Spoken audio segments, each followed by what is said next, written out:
आपण सरकार पुढे देणार आहात का सांगा? नक्कीच आहे. भीक दो आंदोलनाच्या माध्यमातून जी जमा झालेली राशी आहे ही माननीय जिल्हाधिकारी महोदय यांच्या मार्फत आम्ही मुख्यमंत्र्यांना पाठवणार आहोत, ओबीसी मंत्र्यांना पाठवणार आहोत.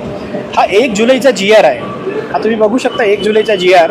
या GRमध्ये असं म्हटलं आहे की समानता आणण्यासाठी SC, ST, OBC आणि इतर जो वर्ग अमृत वगैरे आहेत, ह्या संस्था आहेत बार्टी, महाज्योती, सारथी, अमृत आणि TRT आहे. या संस्थांमध्ये समानता आणण्यासाठी एक धोरण आखलेलं आहे. या धोरणात असं म्हटलेलं आहे की सर्वांना समान निधी आणि समान संख्या. हे कसं पॉसिबल आहे? कोणत्या आधारावर ही समान संधी आहे? कारण ओबीसी समाज महाराष्ट्रामध्ये 52% वर आहे. शेड्यूल ट्राईबचा जर विचार केला आपण तर 7% आहे.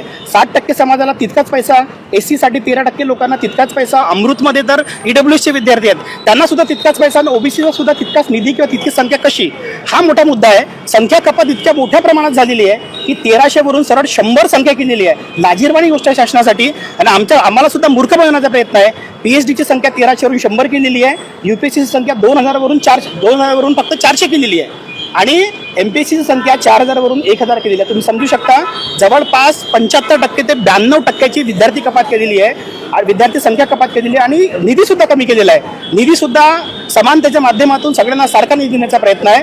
हा मूर्खात काढण्याचा प्रयत्न आहे. यामध्ये जे असलेले सचिव आहेत त्यांना सुद्धा सुदबुद्धी येऊ, त्यांना सुद्धा कळावं की ओबीसी समाज किती मोठा आहे. मुख्यमंत्र्यांना, ओबीसी मंत्र्यांना सुद्धा आमचं आव्हान आहे. हे पहिलं आंदोलन आहे भीक मागो आंदोलन. भीक दो आंदोलन पहिलं आहे.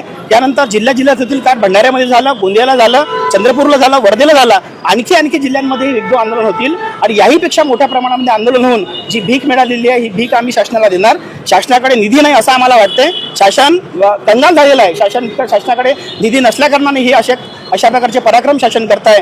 म्हणून शासनाने आत्ताच सूट घेतली पाहिजे. आमची संख्या पूर्ववत केली पाहिजे. निधी आमचा वाढवून दिला पाहिजे. आमच्या लोकसंख्येच्या प्रमाणात आम्हाला निधी मिळाला पाहिजे.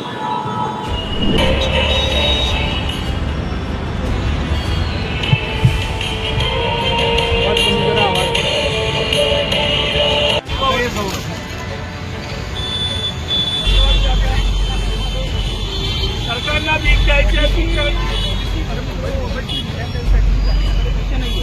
तिकडे ज्याला निघलं